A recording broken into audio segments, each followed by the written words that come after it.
Hey, Dr. Smith, it's Naomi. I'm in a tree. To let you know that instead of writing a paper that I did not feel like writing, and I don't know if you actually feel like reading because it's a global pandemic, and wow, that sucks. I decided to make a video essay because it felt more fun and more creative. I'm not going to be in the tree the whole time, just some of the time. Mostly just this time because I'm honestly not confident if I can get out of this tree. So who knows what's going to happen, and I didn't bring my notes with me.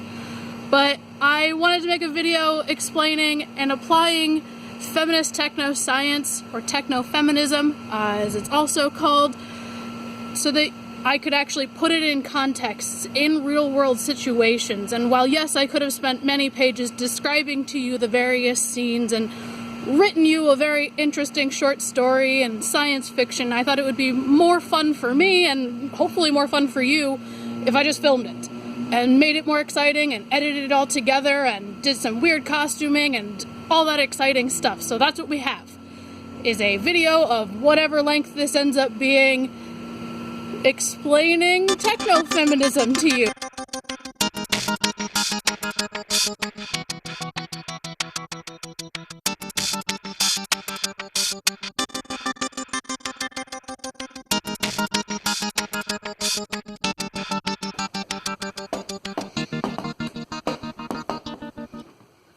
Aha! I've done a science! And with this science, I shall further solidify the male domination of the manosphere. And with this science that I've done, we now have apolitical and totally unbiased evidence that the male form is the default form of humanity, and all others are just mutations of the one true form.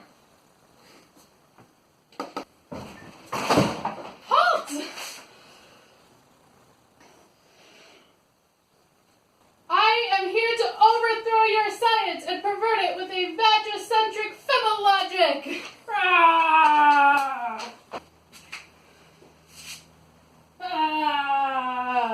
Get out of this chair! I'm taking your science! Give me the science, mine! And now, with this science, I shall prove the inferiority of the male species!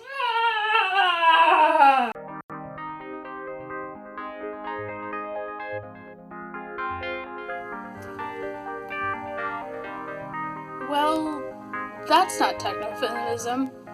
But if that's not it, then what is it?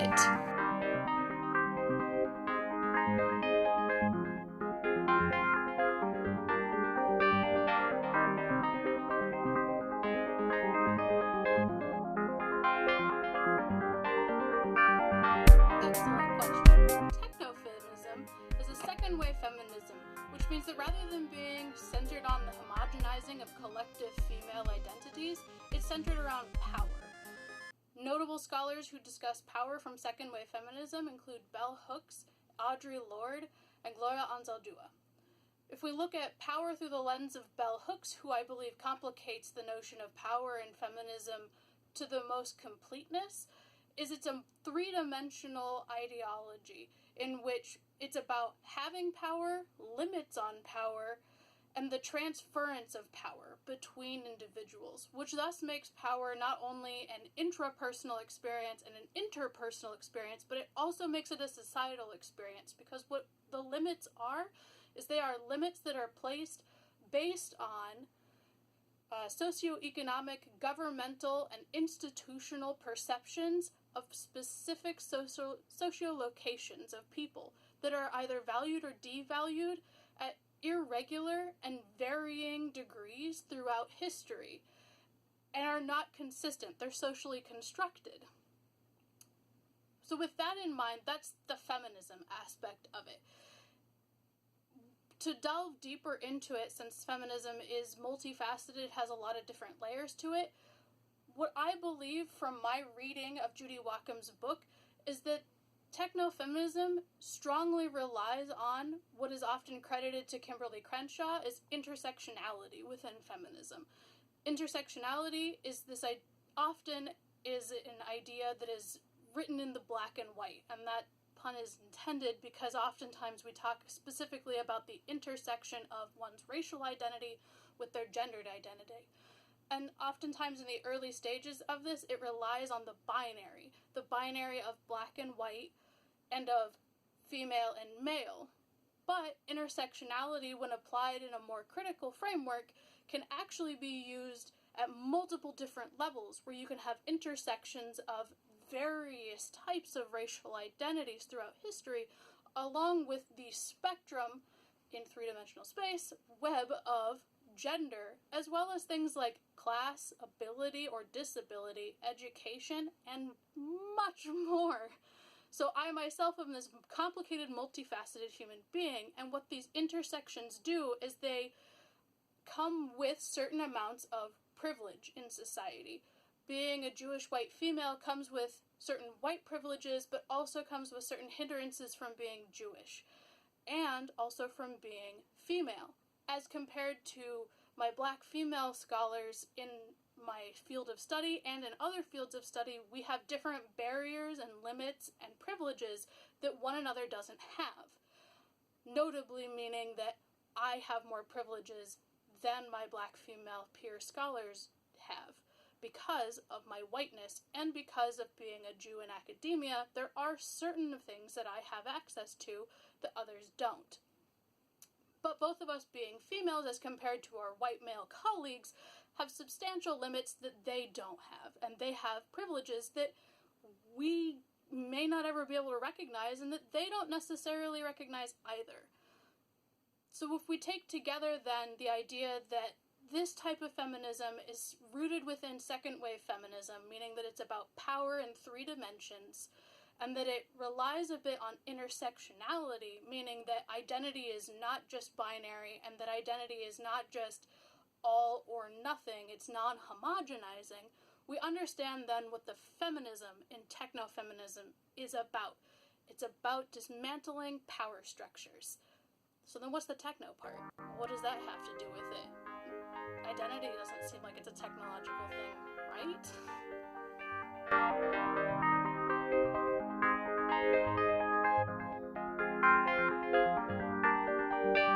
Wrong. Technology is inherently part of identity, and identity shapes technology.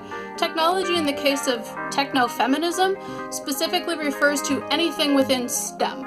They can be challenging anything from biological technologies and biological truisms, as well as things in engineering, mathematics, and other general science fields.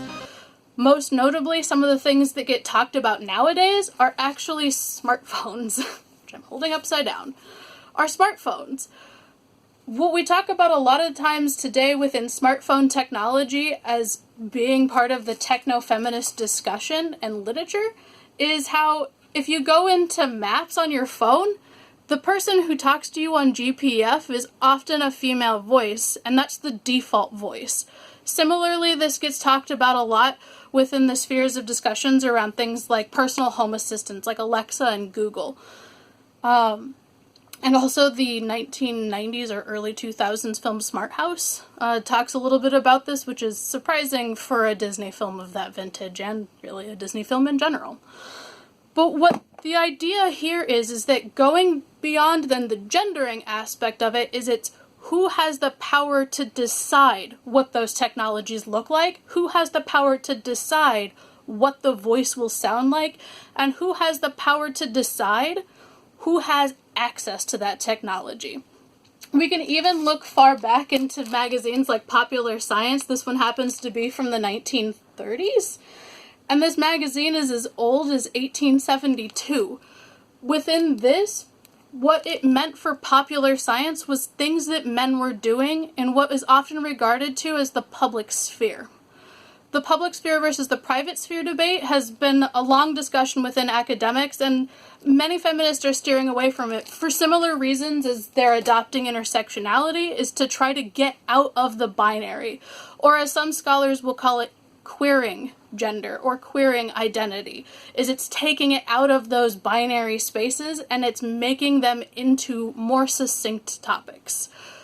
So the main question then that comes up a lot with technofeminism that gets directed at fields of science is, how is what you're doing shaped by the identities of the people who are developing it? And oftentimes the response then from people in STEM is, well, it's not. It's absent of that. Once you become an engineer, once you become a scientist, once you become a mathematician, you cease to have any other identity. You are now part of a homogeneous community that is dedicated to the logic of its field. The method trumps the person. The method trumps the outcome. What matters is that you have the means to get to the end being scientific innovation and discovery, and by any means necessary, that should get done. As we've seen from trials like the Stanford experiments, as well as the Tuskegee experiments, we know that sometimes those costs are way too high, and that's why we do have to do ethical testing whenever we do human-based research here in the sciences within the United States, and some other countries as well. But actual oversight of that has some variability. And this is where technofeminism comes in to have its critiques of saying, you have to always be considering whatever technology you make, whether it be a leg replacement for an amputee, or whether it be simply just making an app for a phone from computer sciences, working with a school of business, you should always consider the human element of it and how does this actually play out. And you should be considering then, how does the identity of the developers influence the way that the product is designed?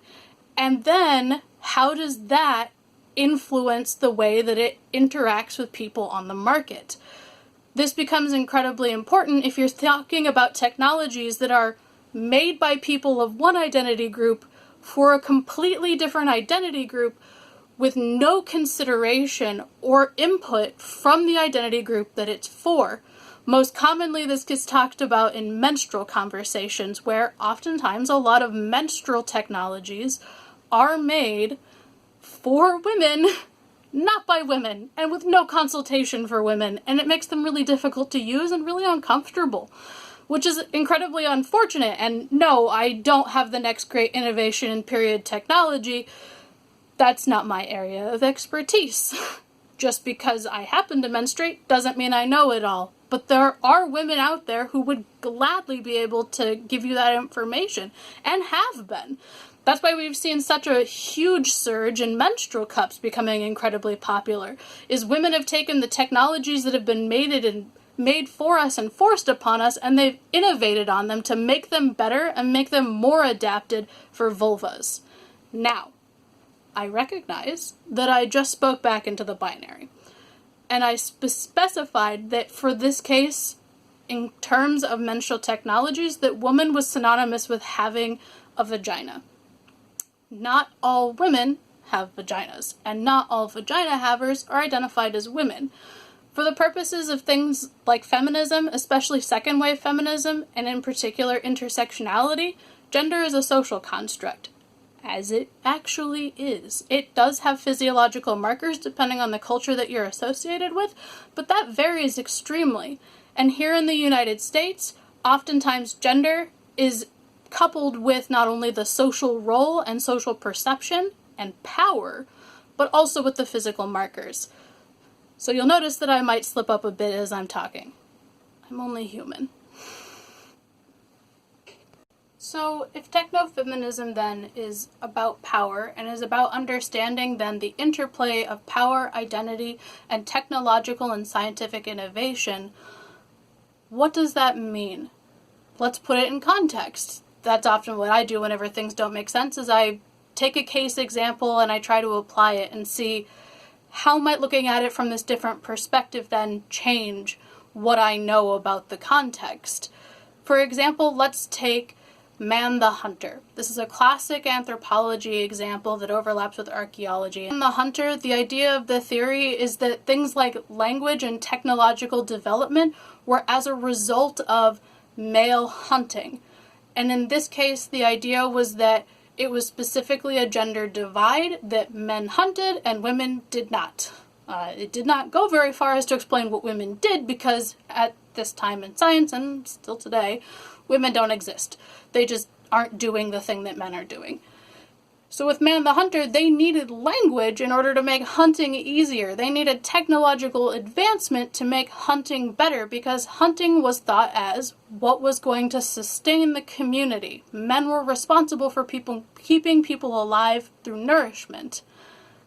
However, this theory has since not only been debunked, but heavily revised and rethought of in terms of what it actually is, and what are some of the earliest forms of technological innovation. So, Man the Hunter was debunked, and it was debunked based off of paleoarchaeological evidence that actually some of the earliest technologies were containers. Not just, fancy ornate containers that sometimes hold candies from way back in the day, but pottery.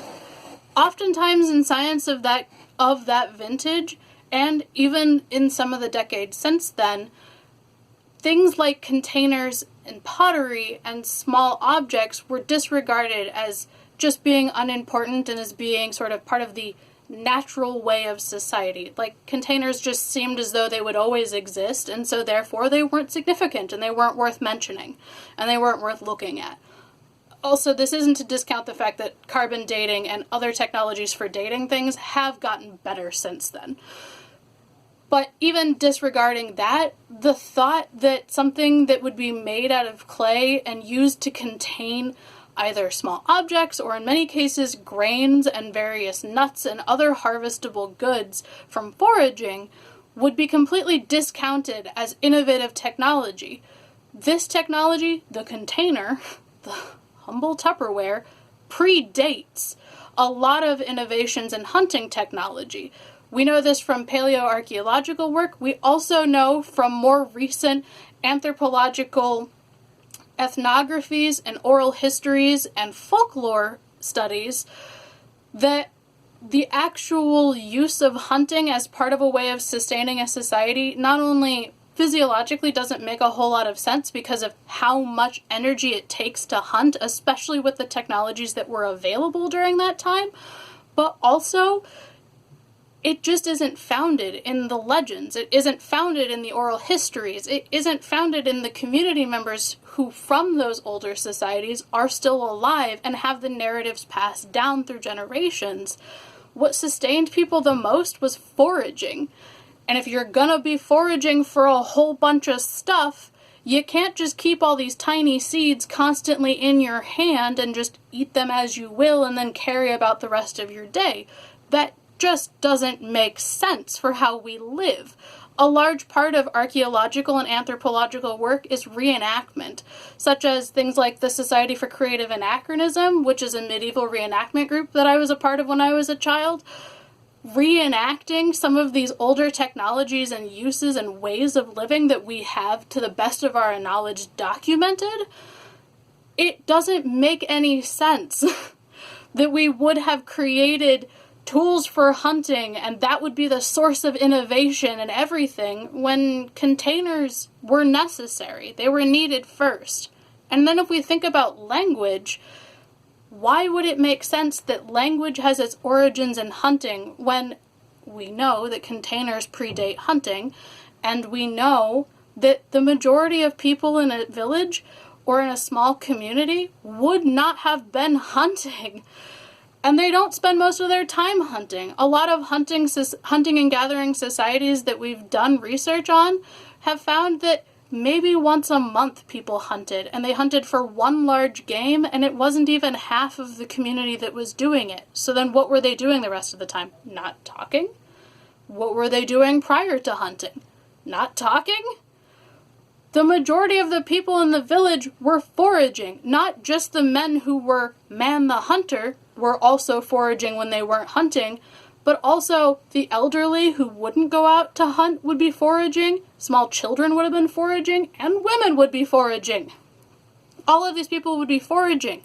So it would make sense then that they would have found some way to communicate. Most notably in archaeological studies, they note that a big reason why people would have developed language based around foraging prior to hunting is because There's a lot of things you can forage for that would have killed you if you couldn't communicate to other people that it was a bad idea. When we talk about language, we often think about it from a highly ableist perspective, and also a highly Eurocentric perspective. We think about language as literally the words that are coming out of my mouth right now, but that ignores the fact that throughout this entire video, I have also been talking with my hands, and it's not just because I'm Jewish and Jews are known for talking with their hands. It's because we communicate ideas with our bodies, with our facial language. We communicate so much through what we would call inaudible sounds, things that aren't considered articulated words. Oftentimes, languages that don't rely on what we would think of as words, they're still communicating. Even dogs are communicating, and they don't make sounds like we do. Well, I guess I could mimic a dog. I'm not going to. That's a bit far. But language is a technology, and the way that it's developed over time has to be thought of from a techno-feminist perspective, and here's why. Because when things like language and containers and hunting equipment are developed, we should think about who has the power to develop them, who has limits on the power to develop them based upon societal norms, and how can that power be transferred or shared between people? And that's technofeminism. That's what it is, in a nutshell. Well, in a closet, I guess.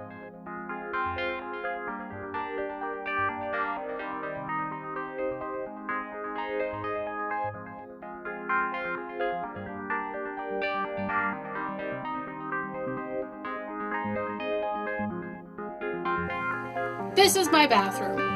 It's very small, very narrow. I'm not a huge person, but I can touch both sides of it really easily with my entire body. I want to talk about this bathroom from a techno-feminist perspective because I think that the technologies that go into making a bathroom are often highly overlooked. As was discussed in the book Technofeminism by Judy Wackham, feminism relies a lot on utopian thinking, and there's a sordid history with that on whether or not we think of utopia as now, the here and now, or if we think of it as a nowhere space, an ideology, a space of ideologies, is sometime in the distant future of what we're constantly striving towards. I lean towards the idea that utopia is a nowhere space.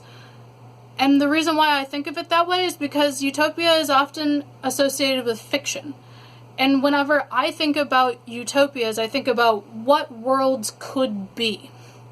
And while lately my thoughts had previously and still are in how do you create an entire society in outer space and how do you make it so that it's the best for everybody, that's a huge charge. So for this video essay, I want to just start with the bathroom. How do you make the bathroom either a public or private bathroom? For the purposes of this paper, I'm going to focus on private bathrooms because public bathrooms are a whole different discussion, and I don't feel like going to a public restroom to film this.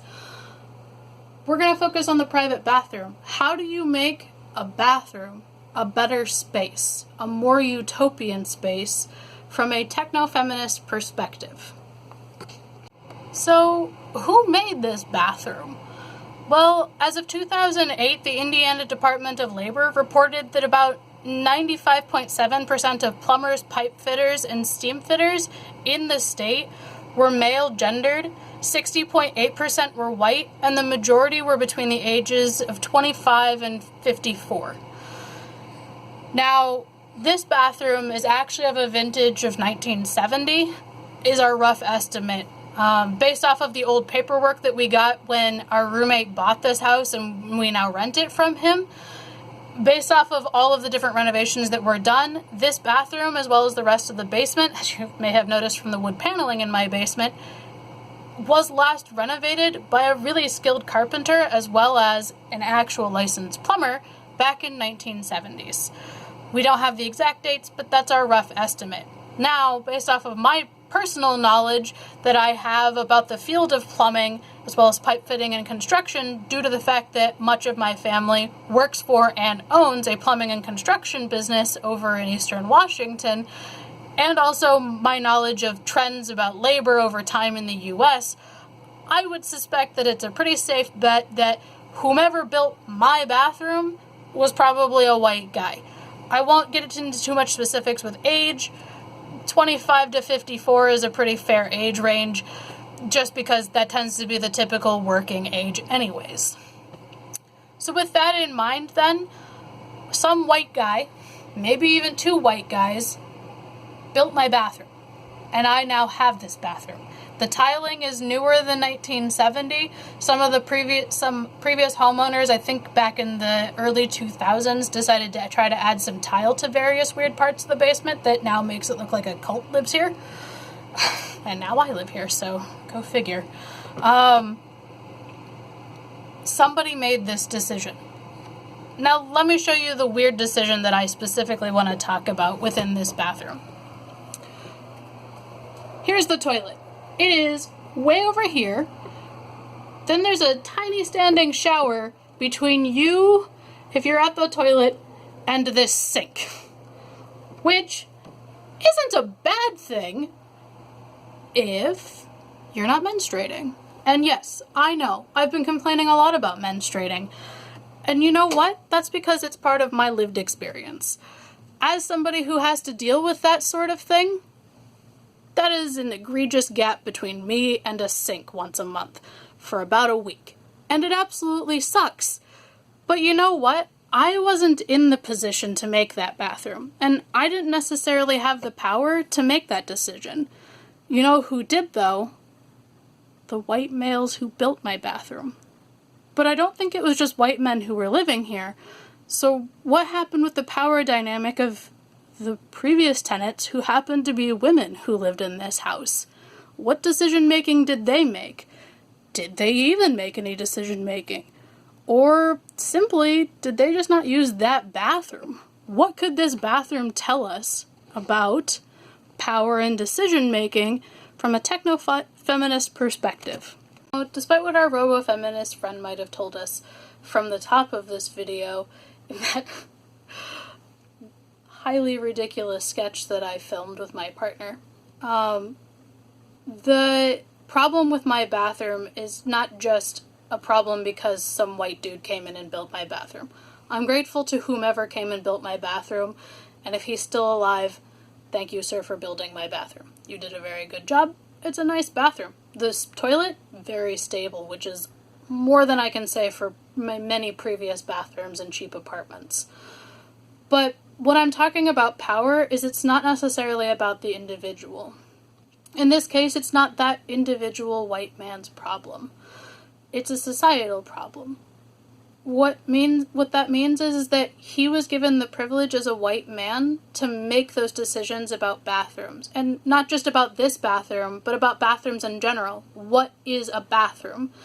A bathroom is not just a utilitarian space, despite what my high school self would have told you because of my obsession with utilitarianism from doing high school speech and debate. A bathroom is a political space. The way that you lay it out makes political decisions. Some of the best discussions in this that I've ever seen about talking about politics and space come from archaeology, actually. And I talk about archaeology a lot because, as I may have mentioned in previous discussions that we've had, I originally wanted to be an archaeologist, and that was one of my specialties back when I was in undergrad, becoming a women's studies major. What they can tell you then about space and the way that a archaeological site is laid out is which places were most important, based off of knowledge of that culture, but also based off of location, of where things were put.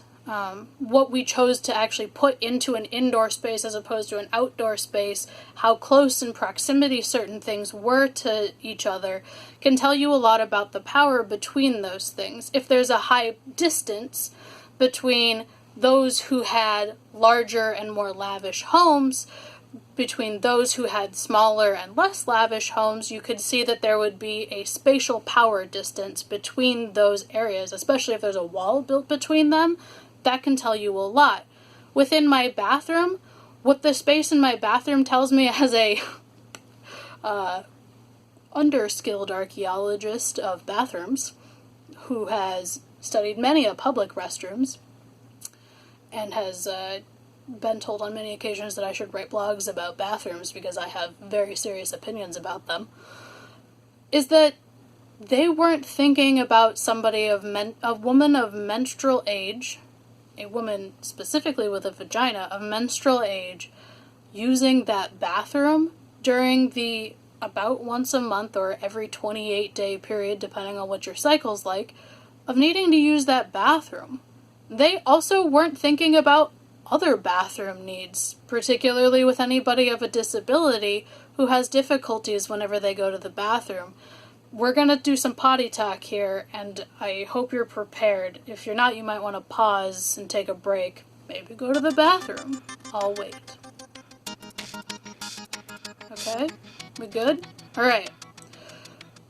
Anybody who goes to the bathroom, as according to the children's book Everybody Poops, eventually is gonna poop. Our current system here in the United States for how we deal with pooping is we wipe it with varying degrees of thin paper and then we flush it down the toilet. And we have to use our hand in many cases, not always. There are adaptive equipment to where you either don't have to because you either can't or choose not to use your hand. But oftentimes, we use our hand. And around the world, there are varying degrees of comfort with and association with various hands. A buddy of mine went to India, and he happens to be a left-handed person, but the left hand is traditionally used for dealing with fecal matter. And your right hand is used for eating, and that does not work for him as a left-handed individual. Here in my bathroom, what I'm seeing is somebody who didn't think, oh, when we have to actually think about how we deal with fecal matter that comes out of the human body, or other things that come out of the human body while using a toilet, that our hands might become dirtied. And that wouldn't be a problem if we were nudists. We'd be having a really different discussion, and I wouldn't be as sweaty as I am for this video. But we aren't nudists, and I don't take off all of my clothes every time I go to the bathroom, even though I work from home now, and I could, but I'm not going to because that's a whole lot of work. And at that point, I would just stop wearing clothes and my roommates would be weirded out. So, if I get something on my hands, whether it be menstrual or fecal or otherwise, I'm now trapped in a weird spot in my bathroom with a shower between me and the sink in order to actually wash my hands before I can touch any of my clothing or anything else, because that stuff causes diseases. Not so much the menstrual blood, but it does stain things, and you don't want to get that on things. But fecal matter for sure does cause diseases if you get it anywhere near your mucous membranes all over your body, of which you have a surprising amount of them, including your anus. So that's something that I can think about as far as my bathroom and the way that it was built in consultation between a plumber and a construction consultant, and how that was laid out is they didn't think about it. They had the power to not think about it, especially when it comes to the menstrual situation, because it is not common among men to menstruate. So they didn't have to think about that.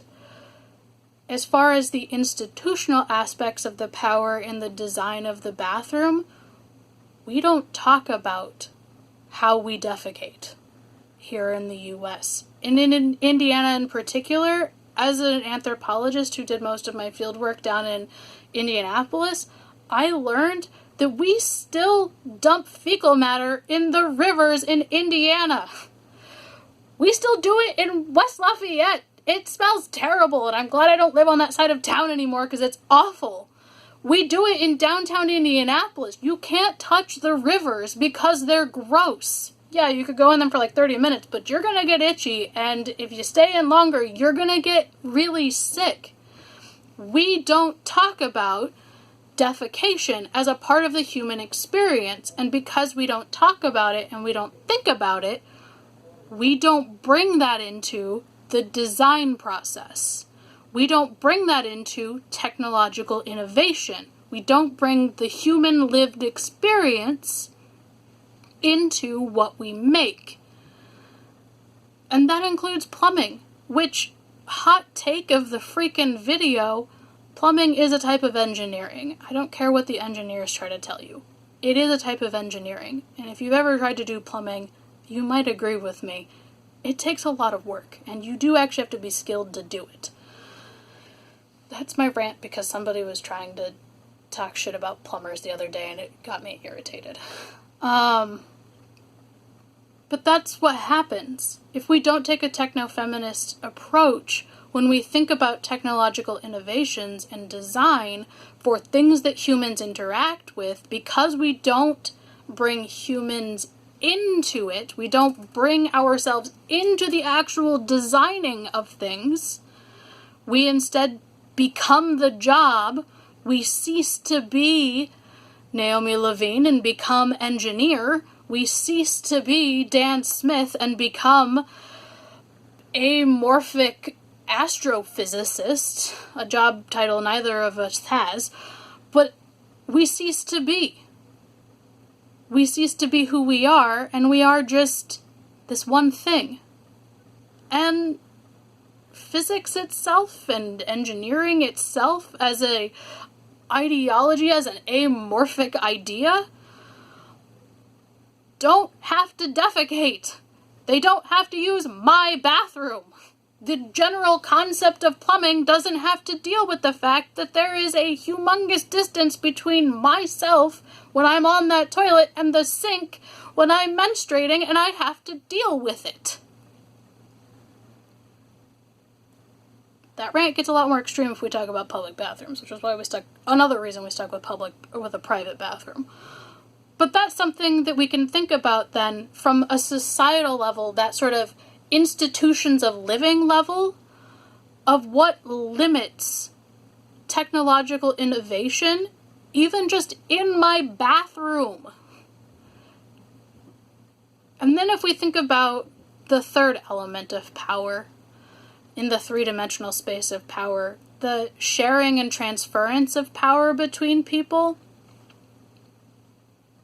I personally, because I like to complain about things to various governmental entities in my spare time, have complained to people and said, hey, the way that you've set up the public restrooms for people who are using the women's restrooms is not good.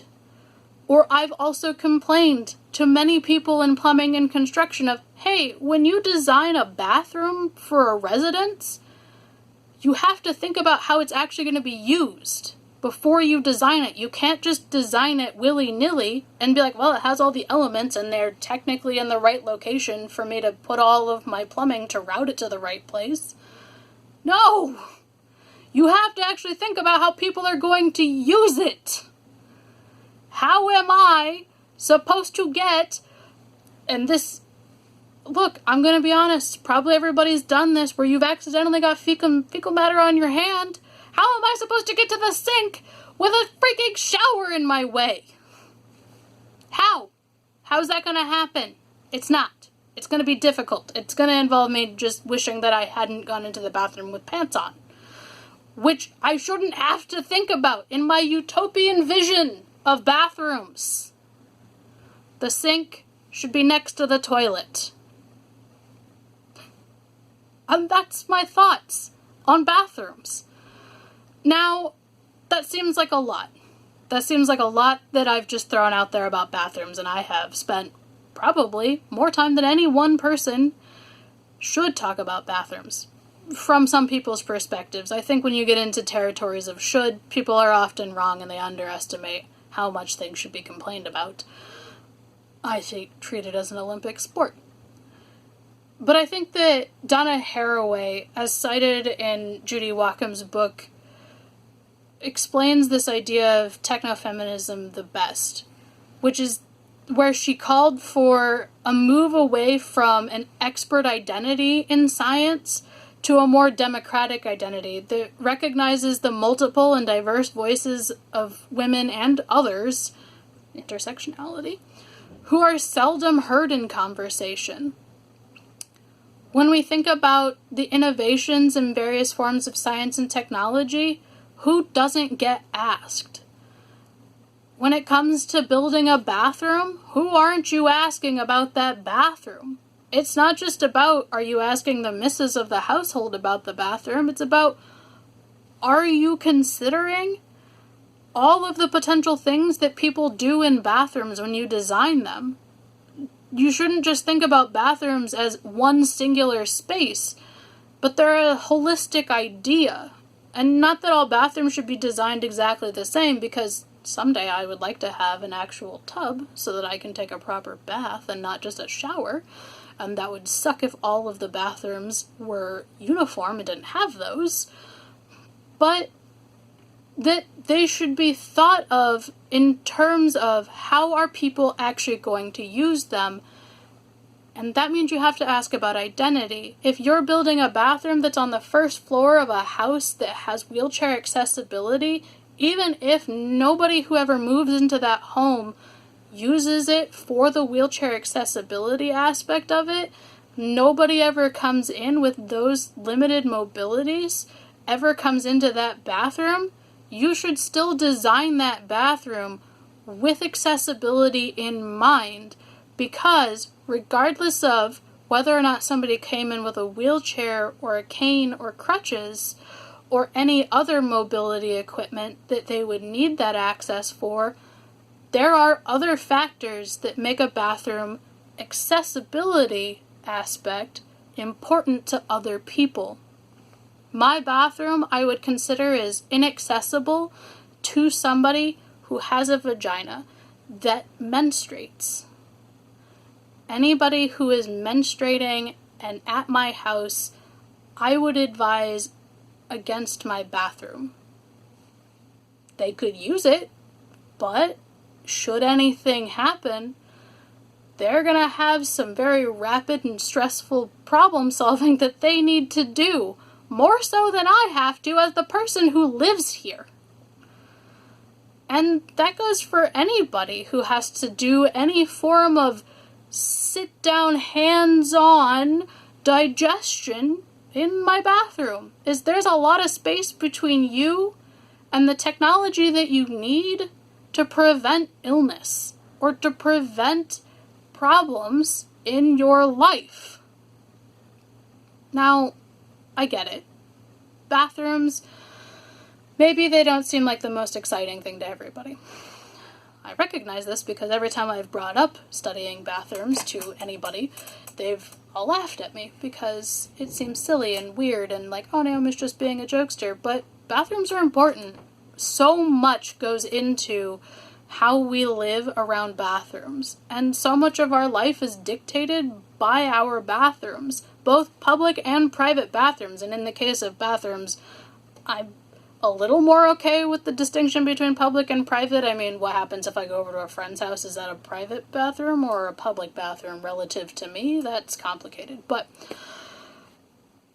how we organize those physical spaces matters. And that's where I think technofeminism comes in, is how do we innovate the world around us? Well, I think we innovate around power, and I think we should be checking our power and making sure that in doing so we check in with others who institutionally, societally, and historically may not have the power in that given scenario. And when we identify those moments, we should figure out ways in which we can share our power with others, and in ways that we can even just forego some of the power that we might have traditionally had in those spaces for innovation. I think that technofeminism, that's the role for it, is in making sure that whatever innovations we do are done with humans in mind. so that the next time I move into a place, I don't have to deal with a bathroom where the sink is that far away from the toilet, and I don't have to feel weird when I'm menstruating. It's already a weird enough time. Don't make it worse. No, that's actually a really excellent point. Not Robot Naomi from the future. Oftentimes I think whenever we talk about technological innovation, we think a lot about flying cars or self-driving cars or things on the internet and surfing through all of those things. Or we think about big technological weaponry or bioweapons or just something huge. And I'm sure Freud would have something to say about that, but he's dead and it's my video, not his. But what I would say is that technological innovation is also about the everyday life. It's things as simple as coming up with a way to express ourselves using a shared and common language. It's also about talking about containers and bathrooms, which contain our fecal matter. And I think what's really important when we talk about technofeminism is that we remember that as of second wave feminism and with interdisciplinary studies and with things like intersectionality, we should be thinking about power as it pertains to identity. I think we should be beyond the point in our conversation and our discourse where we're talking about ideologies around identity as being these stagnant things that we're born with or we're raised into, and that it's just about the individual. I think we can go beyond the navel-gazing and the self-centeredness of early feminism and into this idea of how identity actually matters in a socio-political space as a function of power. So that's really what technofeminism is about, is it's about that and thinking about it in the specific context of technology and innovation and science, and how does who we are affect how we innovate and what we do with those innovations, and how does what somebody else innovating for me mean, and vice versa. What would it look like if I was innovating for men's health as opposed to men just innovating for women's health? What does it mean if I make a bathroom that's only for women? What does that look like? And it seems silly to think about the everyday and we take for granted what it is, but we should be thinking about all of these innovations. And if we're going to think about utopias in space, then that's what we need to think about, is we have to think about the mundane, the everyday, the bathrooms of the universe, the containers of our lives. What are those things that we just assume are always there and always have been, that are natural, like motherhood, which is not natural, just like bathrooms aren't natural, and containers aren't really natural. They're made, they're innovations, and that's what technofeminism is about, is it's about recognizing that these things are innovations, they're made, they're technology, even as old as containers and as recent as modern bathrooms and cell phones and light bulbs on fake robot heads and cell phones that I film things on. Technology is everywhere, and how we innovate with it and how we're innovated by it is a question of power, and I think Deleuze might agree, a question of also time. How we innovate is a product of time, and innovation is in itself a type of time. It's not a time of movement, but it's a time of production, a time of internalization becoming externalization, what we feel and believe on the inside becoming something that we make into the fabric of the reality around us. So I know that it's maybe not super traditional to submit a paper that's actually a video essay and have costumes and hand saws involved, but I hope that the video essay gave you some levity in this otherwise abysmal time in history. I was just so tired of staring at Word documents on my computer and trying to type up things and words and trying to describe things via text to people, because so often I don't get to talk to people anymore. Like actually verbally talk to people, even if it's asynchronously through costume. I wanted to make a video, and so I took a risk. I took a risk on something that I'm being genuinely graded in, and I hope it was entertaining, at the very least. I don't know, an entertaining fail is better than a not entertaining A. I had fun with it, I hope you had fun with it, and I hope your family's doing well. My family's doing fairly well, my partner's doing great, my roommates are doing great, and I look forward to hearing from you, and I hope the fall goes well for you too. So, I'll talk to you later, Dan. Bye.